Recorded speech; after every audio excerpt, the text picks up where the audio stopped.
Welcome to Untapped with me, Spencer Matthews, where we learn how to untap our potential from people who've achieved and overcome extraordinary things. G. Atherton is a multiple-time world downhill mountain bike champion whose viral films for Red Bull push the limits of what's possible on two wheels. After surviving a completely brutal, near-fatal crash during filming, tumbling down over 70 feet over jagged rock, he fought through the pain, rebuilt his body, and returned to the sport that he loves. Today, we'll learn about fear, resilience, and how to open your mind and push boundaries to achieve your goals. If you haven't already, please take a moment to subscribe to the show wherever you are. Your support and joining our Untapped community helps the show grow, and you'll be the first to hear about the incredible guests that we have lined up. Let's get Untapped with G. Atherton. You're considered by many to be the greatest downhill mountain biker there is. You hurtle down impossible routes at crazy speeds. Take us through just what it is that you do. Well, yeah, downhill mountain biking. You've summed it up well there. Basically, hurtling down a mountain. You start at the top. There's a marked out course, and it's fastest man to the bottom. Fastest man wins. And there's jumps and drops. Tree routes and through forests and wet, slippery, dark, muddy. Every obstacle you could think of, designed to be put in your way to try and trip you up and try and upset you. And then that's the racing side. And then aside from that, I do these filming projects, kind of big mountain projects, I guess you'd call them, where it's me and a couple of boys kind of heading into the backcountry somewhere, into the wilderness, and finding the most exposed mountains we can to film on. I'm only grinning ear to ear because whenever I come across clips of you doing this or, your peers doing this, you literally can't take your eyes off it because it's just so extraordinarily dangerous, it seems. Obviously, we've had athletes who also have interesting relationships with fear on this show. And, they have taken me through trying to understand that obviously when you practice something your entire life, it becomes more and more comfortable. But, to somebody who just looks at what you do, it just feels so raw and, well, quite frankly, life-threatening. What is your relationship with the bike like? You had siblings. Did you push each other as kids to go harder and further? Yeah, massively. My youngest sister, Rach, and my older brother, Dan, both ride and both race, very successful themselves. But the sport we're doing is inherently very dangerous. And there's multiple times where, I almost kind of stop and step back and think, this is quite ridiculous. This is almost designed to hurt us at this point, So the sport is very dangerous. It is a difficult sport, but it's something we've done all of our lives. So I think because we've been so close to it and so focused on that fear and that danger, you go into such detail with it. Sometimes you don't notice that danger as much, because you're so close to it and you're so used to it and it seems so natural. How fast are you going? Oh, it depends. Some of the tracks, 75, 80 kilometers an hour. We did a snow race, an ice race once. The speed trap on it was 120k, just drifting along this fast, hard-packed ice. It's just wild. Yeah. Like, what would you say your relationship was like with fear? So does fear drive you at all? Do you love it? Does it grip you in ways that kind of keeps you coming back? Or, is it that being close to death that you find interesting? Well, let's dig into that. Well, it's a strange relationship. I think when I was younger, that drew me to the sport, that adventure, that danger, that risk, that kind of sucked me in, and I enjoyed that element, riding my bike and thinking, wow, that was close, and getting that little buzz and that little heart rate, and that drew us into the sport. That's probably why we did it at that stage, me and my brother Dan, and we would push ourselves more and more, and we loved that danger. But over time, I think it gradually, as the danger built, what we were doing got more and more extreme. It almost spun round. Like suddenly we were into this sport that was, very dangerous. Suddenly you realize you need to find ways to minimize it and, avoid those enormous injuries. Because what was fun as a kid and just bouncing around, as it kind of escalated and got worse and worse, and the injuries became bigger and bigger, suddenly you realize, right, we need to find ways to minimize this and deal with this as well. How do you find the line? So like you're hammering down a very tricky course. You're right on the edge. You're one of the most competitive athletes in this space, so you like to win. Like you're not doing things at 80, 90%. You're giving it everything you've got. The margin for error is tiny, I'm assuming. If you get the line slightly wrong or you go into a corner slightly fast, it's going to, not only are you going to lose the race, but you could potentially lose your life, or at least, break a few limbs. Yeah.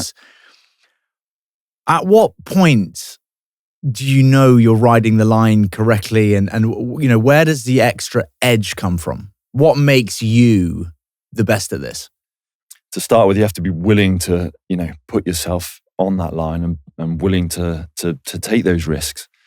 You often think you're kind of on that edge of what you can do, and often you're still very far away from it. You have to be willing to push yourself further and further and further to find where that edge really is and find where that line really is. And multiple times I felt, right, this is too much and this is too dangerous. And when you put your head down and push yourself a little bit more, you find you can go further. Do you have a level of risk that you are willing to accept? Or, I just chatting to you is making me, for whatever reason, think about Nicky Lauda and his relationship with James Hunt.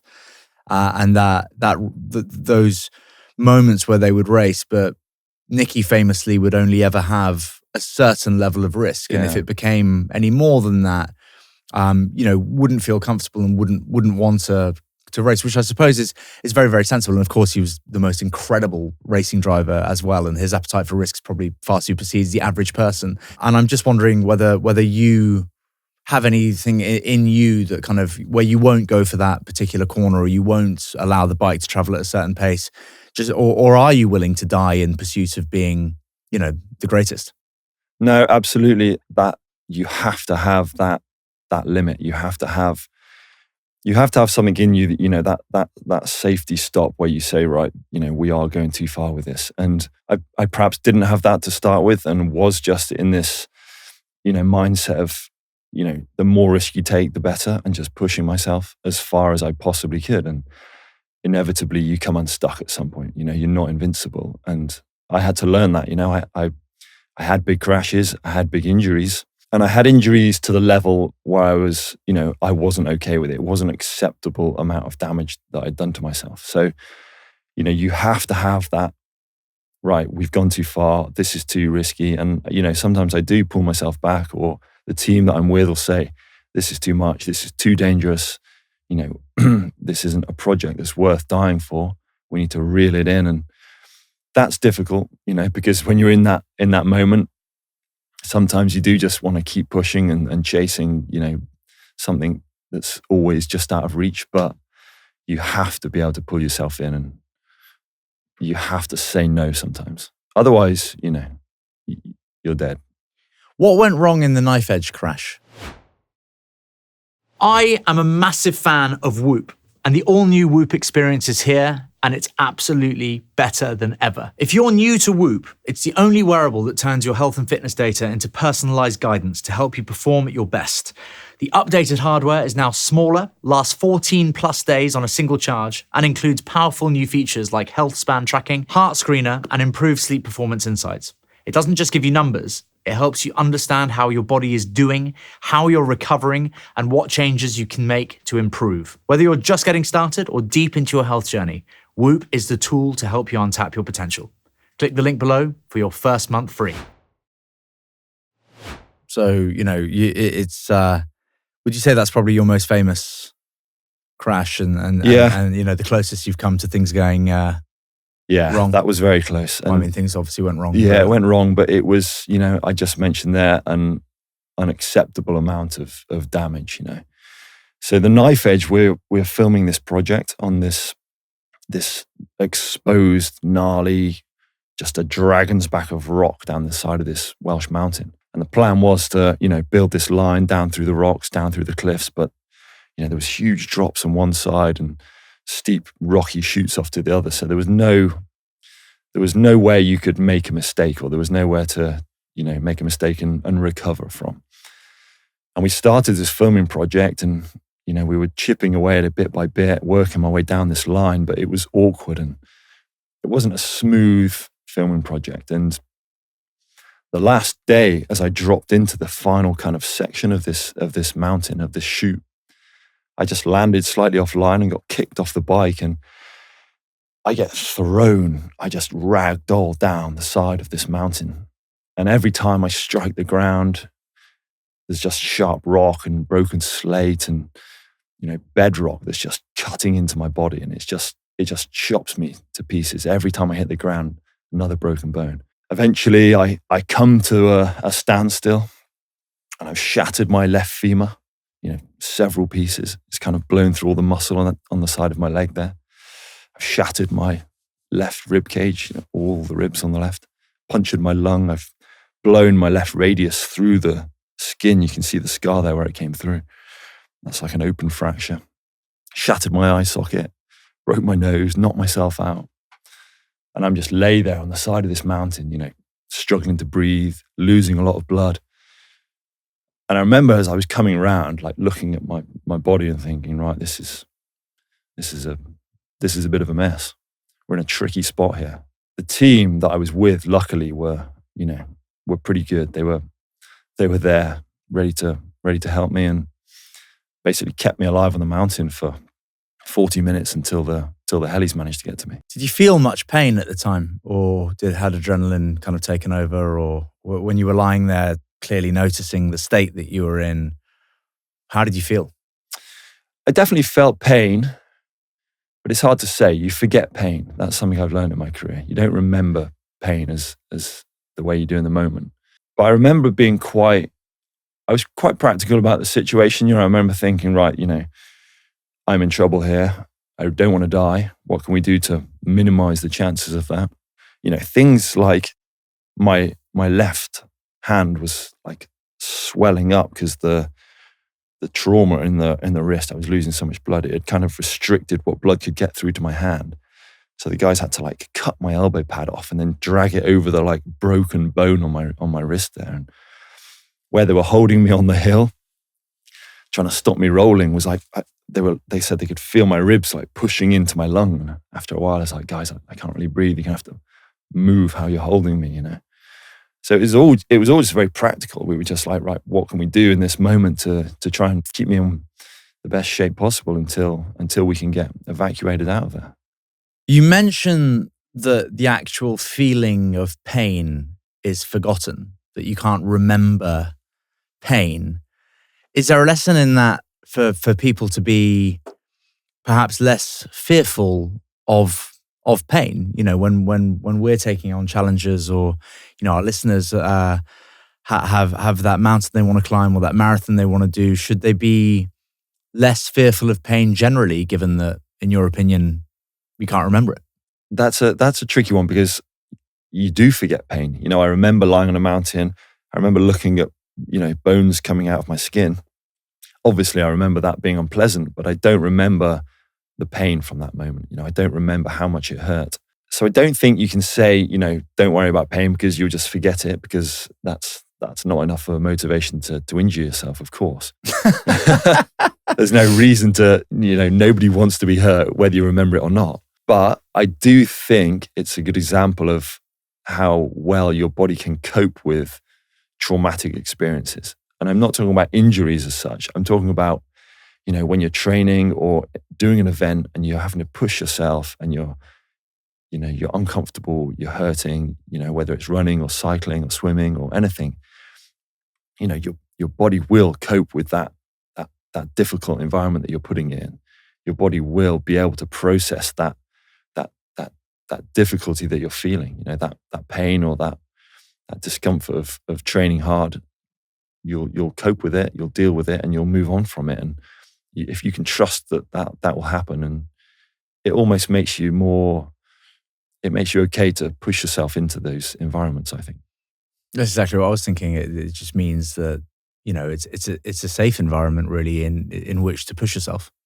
Yeah, absolutely. I'm not talking about injuries, because you never want to be injured. That's, same as for me as for anyone else. But when you're training or putting yourself into you're burying yourself in a training session, those, that pain that you feel in those moments, you will soon go.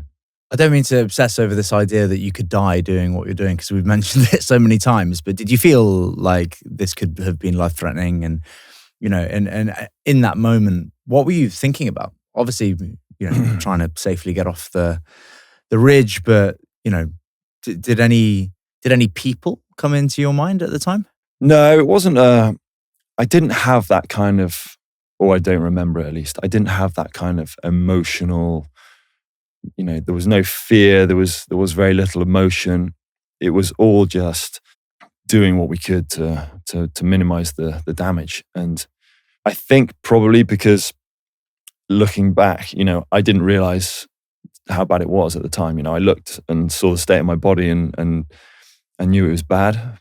But at the same time, you're used to being injured and you just go into this, I guess it's like a mindset where you just begin a process like, right, we need to, what's next? What can I do to get me off the mountain? Rather than the kind of the emotional or the fear side. And that definitely came, but it came much, much later. It was said at the time that you were able to recover as well as you did because you are so athletic and in such good physical condition. What do you do just generally to keep yourself fit? Well, I think that played a big part in a good recovery. I think it also played a good part in my injuries. Whilst they were bad, it kept me alive, perhaps, As I was bouncing down this mountain, I think, the better shape you can be in, the less damage is going to happen to you. And I'd say 50% of our training is geared towards performance and, being able to ride better and faster. And 50% is geared towards avoiding injury. So when those crashes do come, you're not getting injured every couple of weeks. Inevitably, you're bouncing off trees or rocks or just hitting the ground hard, and you have to be strong and you have to be able to, keep your body together in the best way possible. So do you lift weights? Yeah, a lot of weights. It's a tricky sport to train for because, you need to be as strong as possible, but you can't be bulky. You can't be carrying huge amounts of timber, So I guess that's why I could never be perfect. Yeah. Oh. So you lift weights. What do you do for your cardio, or do you count or do you is it a big cardiovascular workout to do what you do? Yeah, well, the racing, you're pretty much, it's sprinting for 3, 4, 5 minutes, so it's very intense. But we do a lot of road riding, bit of running, a lot of time on the mountain bike, But as well as that, a lot of time in the gym. You need to be strong. You need to be flexible. You need to be able to move quite quickly. You need to be quite explosive. You need that strength, but you have to be able to access it straight away. As soon as you need it. So you need that kind of explosive power and those fast twitch muscles. Who would you say inspired you to be strong and resilient in the ways that you are? Well, that mental side is hugely important, and I think I've built up that resilience over time and kind of created this, certain ways and certain tricks how to be mentally a bit stronger. And I'd say it's probably come from my older brother. He has always been the one that's taught me to push myself, taught me how to deal with failure or injury or, things not going your way. He's always taught me how to be confident enough to put myself into environments where, the only way I'm going to get through is if I perform at my very best. He's always kind of, almost without realizing he was doing it, just kind of guided me through that. And when we were younger, he was the one that probably instilled that kind of, that thought in my mind that you need to be very resilient to be in a sport like this. And he was the one that kind of gave me those tools to create that mental resilience, I think. Well, because he was also mentally resilient. I think so, yeah. I think that was part of it, but also I think he was just aware of how important it was. It was more clear to him quite early on that, the sport was very physical and very physically demanding, but also, a lot of it was mental. And a lot of the kind of the physical side would only work if you could access that resilience, that strong mental side. If you could be in control of your mind and steer it and direct it exactly how you needed to.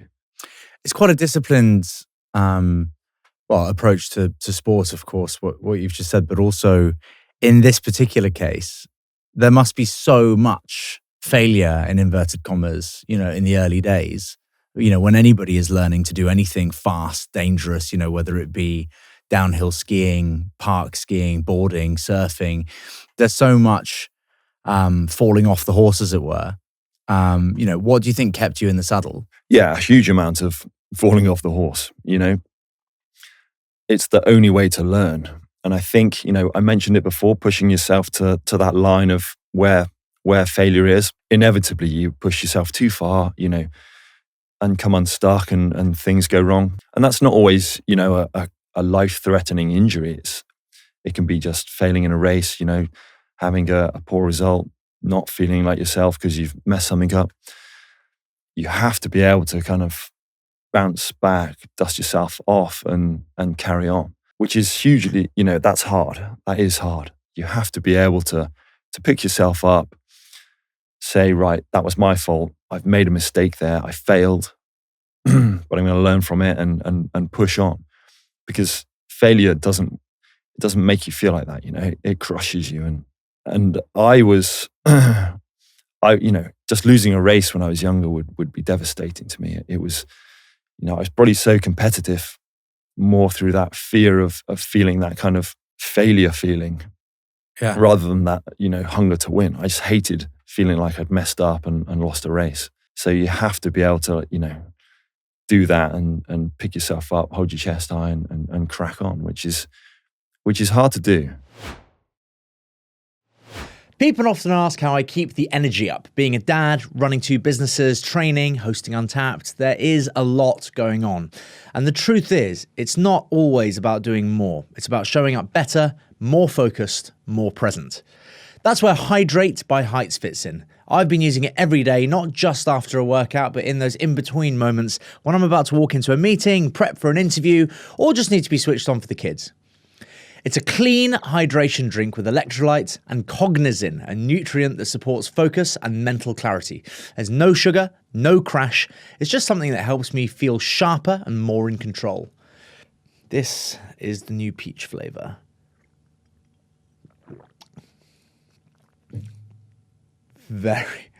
It's really good. That's very good. That's very good. If you're trying to be more on it in your own day, go to heights.com/untapped and use the code UT20 for 20% off your first order. You'll get all 3 flavors in the starter pack for just £12. Try them today. Where did this all start for you? Where did you grow up? Where did you first start riding? And also, it just occurred to me that you must have had quite supportive parents to have all 3 of you like competitively riding and what was your relationship like with your family when you were young, and where did this all begin? Very patient parents, I'd say. They were quite very supportive. My brother got us into riding and just the general cycling, and we would always be on bikes. But then once we started racing, it was my dad that had to, my mum and dad that had to take us around all these races all around the country and then eventually all around the world. But I think the hardest part for them, and as I get older, I realize how hard it must have been, was seeing us breaking ourselves and crashing. And there was always one of us, because there was 3 of us doing it, there was always one of us injured, always one of us either just recovering or just getting another injury. And it must have been very hard for them, but I think they saw the potential in doing an interesting sport. And, it wasn't necessarily that they could see a great career for us, but they could see that it was a good thing for us to be doing. And whilst there was risk overall, it was quite a healthy sport to be doing, and an interesting thing to do as a kid. Certainly very cool to be good at. Yeah, definitely. Yeah, the look on people's faces when you tell them you do downhill mountain biking, they're surprised it's even a sport, I think. Yeah. How many bones have you broken in your life? Do you know? Countless. No, I've no idea. Probably the majority of them. Really? Yeah. And some, all the normal ones and the usual ones. But sometimes I've had a crash and gone to hospital and the doctor's like, you've broken this. And I think, well, I didn't even know I had one of those. Didn't even know where that was or that was a thing. Perfect. I don't even need that. I don't know what it is. Yeah. Yeah, I crashed in Utah at an event called Red Bull Rampage a couple of years ago. I had a huge crash off this drop. I landed, the drop was about 70 foot. This was after 70 foot. And this was kind of the first event back after that knife edge crash that I was just mentioning. So I got fit, I got strong from that, managed to get back to riding, got back into a good space. And we headed out to Utah to this event. And we're building this line. The line, you have to hand build this line because it's a kind of a free ride event. It's all judged on the scale of your line, really. And as I come off this, I'm testing this drop I've built. As I land this 70-foot drop, I've basically gone too far down the landing. As I land, I get kicked off the bike and spun around in the air, and I whip into the floor backwards and just slam my head backwards into the ground. And, I was knocked out, but I realized I'd done something. I didn't know what, but I knew I'd damaged this area. It just sounds like hell. Like genuinely, 70-foot drop. Yeah, in the desert, it's 35, 40 degrees, hot, dusty. You've built this entire line from hand over 12 days, which is absolutely grueling, And eventually you have to test it. You're there, helmet on, goggles on. The heat is just incredible, and the nerves for testing these kind of lines are terrifying. And as I drop in, I get kicked off the bike, flung backwards, slam into the ground, and they heli me off to hospital again. And the doctor tells me I've broken my occipital condyle, which is at the back of your skull. It's where the vertebrae attaches onto your skull to kind of steer your head and stop your head moving. And I basically just ripped that off, which was brutal. Basically just ripped that off. I'd broken some vertebrae in the middle of my back. I smashed this occipital condyle at the back there. Occipital condyle. And this is the part of the spine that essentially holds your skull onto your body. Well, it anchors off your top of your vertebrae. Well, this is my understanding. There's probably people listening who are, screaming that I'm wrong. You probably understand it better than most. Well, I hope so. It anchors the top of your vertebrae onto your skull. So your head fell off, essentially. It was close. I mean, it's an area of your body you don't want to injure. And, I knew that when I went to the hospital in the US, they put me in a soft neck collar and I flew home. So I get back to London in a neck brace and go to the hospital. And that's when they started to panic. My skull had basically moved 7 millimeters from where it should be on top of my vertebrae. And they said, this is bad. This is an area you don't want movement in. And we need to do something straight away to stop that movement and to try and straighten things up, which was quite terrifying to hear, really. The option here, well, there is no option. We're going to have to fuse the whole thing. We're going to have to fuse your skull to the top 2 or 3 vertebrae. You're going to have about 10 degrees of movement, left and right, up and down, and you'll never be able to ride a bike again because, there's no way of riding a bike with that kind of metal in your neck. And I was devastated. I'm sat there thinking, God, I've really messed this up again. So we go home for a day, try and, think through my options. And my physio gets in touch and says, look, let's get a second opinion because I know some great spinal specialists that may be able to help here. So we go to another hospital and the surgeon says, we'll put you in something called a halo. And a halo, I don't know if you know, it's like a plastic cage around your chest. And then you have... I thought it was this No, thing. Well, it is. You have bars coming up the front and then a metal halo around your skull that screws in 4 places. Yeah, no, I've seen this. Yeah, it screws into the bone in your skull and just locks you. It just locks you in place for 3 months to let everything heal up, basically. So they strapped me into this thing, and that was me just locked in place for 3 months, just no movement from the waist upwards. And that fixed it? Yeah. But when they put me in, he said, it might work, it might not. So you might spend 3 months in this thing, you can't move, you can't sleep, you can't really do anything in it. And we could get to the end and it's not worked and we have to still do the operation to add the metal. But luckily it worked. Brother, I think the fact that you're still riding is is pretty awesome. I enjoy it. I love it. You know, we spoke about having that reason to come back from injuries or to push yourself. And, you know, my reason is that I love what I do. I enjoy the sport. I love that kind of that feeling of adventure and pushing to places that people haven't really been before. And, you know, that's what drives me on and keeps pulling me back. It's pretty insane to me that you would have the knife edge crash, which, you know, could have been life-threatening. You recover from that. You come back to this 70-foot drop, break your, what's it called? Occipital condyle. Yeah. Apparently. We've We've all got one. It's almost strange. How old are you? 40 now. You're 40 years old. Yeah. He looks good for 40. Oh, Doesn't he look good for 40? Doesn't he? stop. Fucking hell. So yeah, basically it's kind of, you know, you come back, you hurt yourself again. At any point, are you lying on the ground this time thinking, you know what, I'm good. Or Every time. Well, so you do consider giving up. Oh, every time. So you are a normal person as well.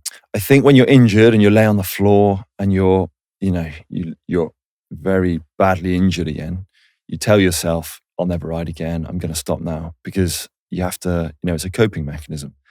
If you were lay on the floor injured, knowing you had months of, you know, physio, rehab, that whole process that you've done so many times, but you knew that you were going to do it again and again after that, you wouldn't be able to cope with it. You wouldn't be able to deal with it. It would be too much. So, you know, when you lay there in hospital, I always think, right, that's enough. No more of this. How many hours would you say you've spent in hospital? So many. so many. Yeah. That's really interesting to me. And let's just quickly pivot back into that relationship with fear. Because obviously, when you continue to hurt yourself in the way that you have, is there a build-up of fear? So say, for example, you know, obviously you have extraordinary ability on a bike and you know exactly what you're doing. You're incredibly experienced. You do make mistakes. You do have accidents. When you're next at the top of one of these drops, are you in a winning mentality where you go, right, I've got this? Or is there a part of you that goes, fucking hell, you know, I remember what happened last time? No, you remember. You know, I remember every crash. I remember every injury. And every time you have another crash and you have another injury, you know, you store it and you keep it, and it, you know, it kind of shapes who you are, and there's no way of not having that fear in you, you know. Does it make you a worse rider? It can do.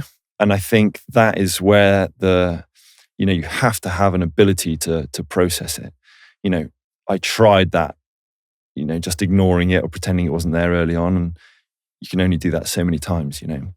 It doesn't work. There must be a part of you every time that you ride that goes, I really don't want to end up in hospital again. Yeah, absolutely. And that becomes harder and harder. You know, the more crashes you have, the more injuries, the more times you fail, you know, you're remembering all this trauma that you've been through. And the worse the crash, you know, the more you store that kind of that fear and that trauma. And when I started riding again after these crashes, you just get hit with these enormous waves of fear. You know, you'll be stood at the top of a mountain about to drop in, and all you can think about is all of these crashes, all of these times you've failed. And you have to be able to, you know, you have to have a process, you have to have a way of dealing with that. You can't just ignore it or pretend it doesn't happen, because, you know, it's too strong for that. You have to be able to take it head on, you know, cope with it, say, right, you know, I know that happened. I know what went wrong. I know that is a real risk of that happening again, but I'm okay with that. And, you know, and this is the reason why. And you have to be able to process it rather than just ignore it. Has your reason for dropping in when you're feeling that way ever been the kind of wrong reason? So cameras are rolling, people are watching, but like, I don't really want to be doing this type thing. Or are you, there's still a huge appetite, I'm sure, for you to compete. You're still competing at the highest level. So it's kind of like, is there an element of, I wish I wasn't doing this? Well, I've always tried to be as calculated with it as possible. And I found that helps a lot, you know. That helps me deal with those nerves. It helps me deal with that fear. I'll try and break it down as much as possible. So if you're scared or nervous, or looking at a line and that fear kind of washes over you, I think the only way to deal with it is to dive into the detail, and I start looking at why the line is difficult, or what the risks are. What can I do to minimize that? And like you said, am I doing it for any of the wrong reasons here? I try not to feel any pressure to do something, or do it for any other reason than something that that I want to do. And I think the more detail you can dive into, the more you can kind of look into it and process it. It helps you deal with those nerves. It's really refreshing, by the way, to hear you be so honest with the fear and the nerves. It'd be very easy for you to just say, I'm G. Atherton, I love it. It's kind of, I eat it up, and, it's great. And, I've been doing this my whole life and I love it and I get a kick. So the fact that, people in your position do feel this nervousness and fear, I think is really relatable for the rest of us. Because, somebody like me that loves watching stuff that you do, I'll look at it and I'll just go like, well, they're just different to me, whereas actually understanding that you have this, baseline normal human, emotion, I suppose, running through you is interesting to me. And I know it sounds stupid because of course we're all human, but it's like, it's nice to know that, you're not just, and I'm sure that, is anybody in your space the way I'm describing it, just like gung-ho, full of enthusiasm and beans and whatever else, and just like hammers down these things in a kind of almost careless way, but obviously matched with lots of skill? Yeah, but generally the careers are quite short. Generally, you don't have a long career in a sport like this if you have that gung-ho mentality, like you say. You don't last. You have to be able to really dive into the detail. And I know it probably doesn't look like I do, but I'm very calculated, and I try and minimize the risk as much as possible. I still come unstuck, of course, and still get it wrong. But I think the riders that have had those longer careers and have had more success in the sport, they take out as much danger as possible. And like you said earlier, you have a line and you try not to go beyond that. Is there a stage during the ride where you couldn't slow it down even if you wanted to? So like, do you know what I mean? Like, I was just thinking there when I was talking to you about risk, and, with most things, Formula One, for example, or, let's say Formula One 50 years ago, where, there was a good, 25% chance you're going to die every time you get in the car type. Very different nowadays. If you're going too fast and you want to slow down, you just slow down. Obviously it's a flat track most of the time. With you, is there a point in the run where you couldn't stop it even if you wanted to, or can you, broadly speaking, stop whenever? Well, I think a lot of the tracks, the race tracks, generally you can be quite calculated with them and ride them in quite a controlled manner, going as fast as you want to go. Okay. But the filming projects, we did a project last year out in Kazakhstan, and where we had kind of found for this project was this amazing landscape, quite desert, quite exposed, quite big ridges. Is this the Ridgeline project? Yeah, that's the Ridgeline project, the most recent one. And there were sections in it where we would hike up the mountain, look at this line and kind of see the line where you would drop in and see where you would ride and come out the bottom. But it was steep and rocky and loose. And a lot of the lines, once you dropped in, there was no, you were just trying to control the bike. There was no stopping because it was so steep and loose. There was no kind of changing direction.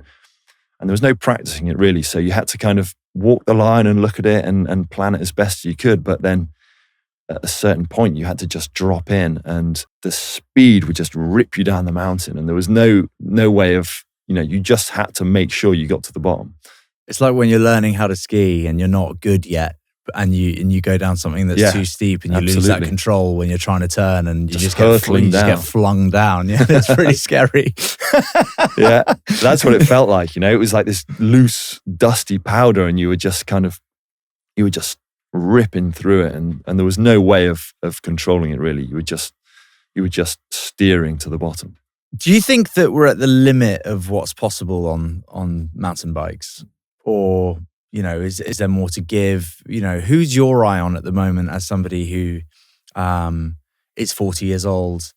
Are there any young lads or young women coming through the sport at the moment where you look at them and just go like, I've not seen talent like that, potentially ever?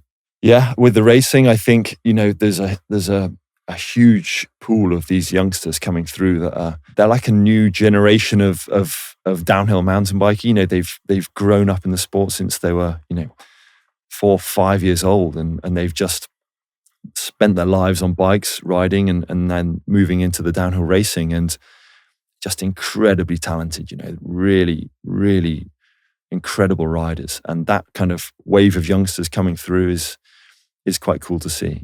They ride with such commitment, and they have that fire in them where they're just throwing themselves down the mountain. Still calculated and still knowing exactly what they're doing, but you can just see they're hungry for that kind of that raw speed, which is very cool to see. Where do you suppose the best balance is between that kind of youthful, not naivety, because obviously they know what they're doing, but I think you know what I mean, that youthful, energetic kind of, I'm going to fling myself into this, and the more experienced, seasoned person who's, spent months in hospital, I'm assuming. Is there a middle ground, or which one is the most beneficial in this sport? Well, it's fascinating with the youngsters. I often see them, you see them come through on this incredible trajectory, just getting faster and faster and faster. Inevitably, that first big injury comes, and then the speed at which they return back to the sport after that injury, that kind of gives you an idea of how successful they're going to be in their career. And some, come back after a big injury up here, still charging, and they've dealt with it well. And some it affects more, and they come back a lot more controlled, a lot more kind of contained, and struggle to find that speed again. And it's really interesting to see who can deal with that kind of those injuries and that fear and that recovery process. And if you're going to have a career in downhill mountain biking, that's something you have to be able to do. And some people do it better than others. So you do notice a drop off in speed after large accidents? Yes, very often, yeah. And it comes back to what I was saying, nobody can just have a big crash, have a big injury, have that failure and just ignore it. Everyone has to deal with it, has to process it. They have to accept that it's happened to them. And I think that's the same in it's the same in downhill mountain biking, in sport, but the same in everyday life. People have to be able to process failure and process things going wrong. And, the better you can deal with that kind of stuff, the more you can move forward afterwards. Would you call yourself a spiritual person? No, not at all. Not at all? No. So no religion? No spirituality? Strangely, perhaps I should be.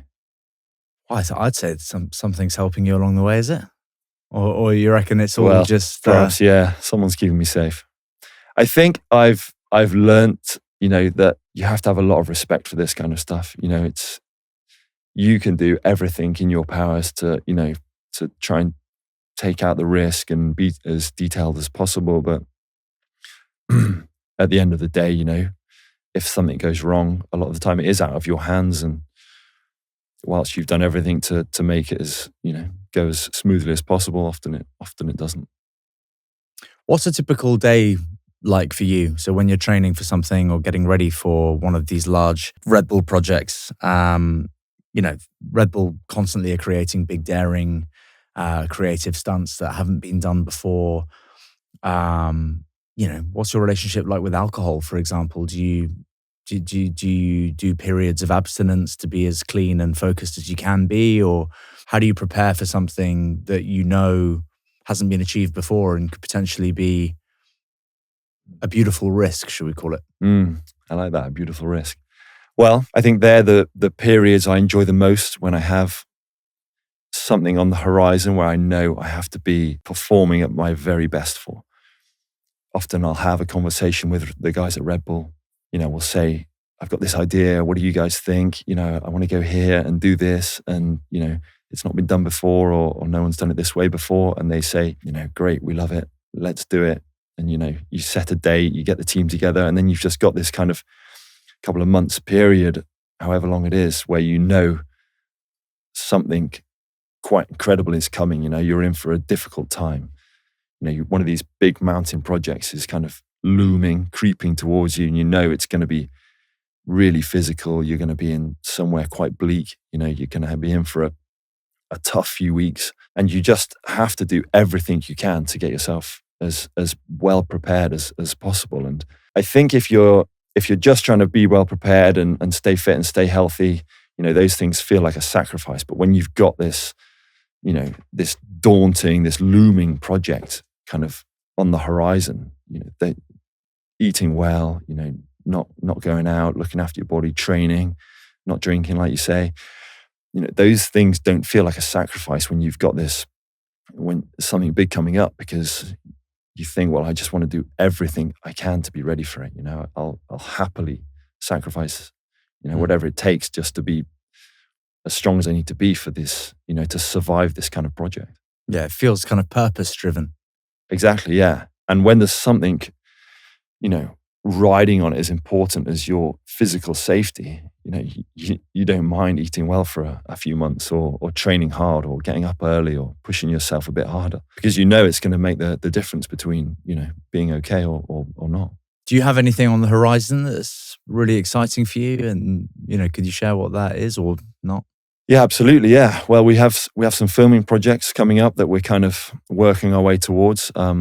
Red Bull Hardline, though, is another event that's coming up. And that's one of the tougher events of the season. So, that's on the horizon now and creeping towards us. What is Hardline? Can you take me through exactly what it is? Why is it such a difficult thing, and why are you so excited about it? Well, Red Bull Hardline is an event that me and my brother came up with over 10 years ago now. And the idea is to create the hardest downhill mountain bike track in the world. So we wanted to take a normal racetrack and supersize it. You start at the top of the mountain, you drop in, and it's fastest man to the bottom still. But the features in this track are enormous. The drops are huge, the road gaps are enormous, the jumps are bigger than anything we've hit before. It's the hardest downhill mountain bike race in the world. And we have 30 guys and girls from all over the world coming to race, 30 of the best riders in the world.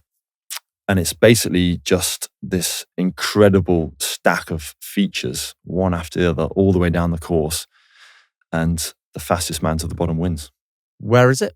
Well, there's 2 events this year. We had the first one in Tasmania in Australia at the start of the year, and then end of July is the next round, and that's in Wales. And you can watch it live, Red Bull TV, 26th, 27th of July. Probably one of the most impressive, most incredible downhill mountain bike races in the world.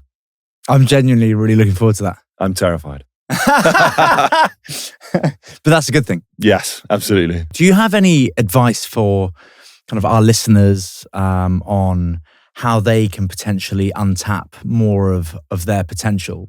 Well, I think the thing I've learned over time is what an incredible machine your body is.